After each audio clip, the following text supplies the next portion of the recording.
तेव्हाचं गाव आठवा आणि आजचं गाव बघा. तुमच्या स्वतःच्या डोळ्याला सुद्धा हा बदल दिसतोय.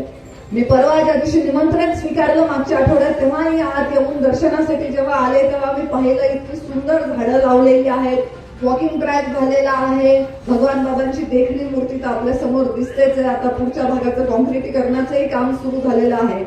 गावातले म्हणून जेवढे विषय आहेत तेवढे निश्चितच पार पडतायत.